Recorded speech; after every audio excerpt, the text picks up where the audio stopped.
तुम्ही पाहत आहे निपाणी न्यूज चौफेर घडामोडी।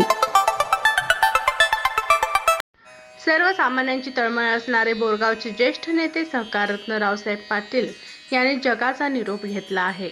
उद्योजक अभिनंदन पाटील व युवा नेते सहकाररत्न उत्तम पाटील यांचे ते वडील होते। आज सकाळी अल्पशा आजाराने त्यांचे दुःखद निधन झाले आहे। ते 83 वर्षांचे होते।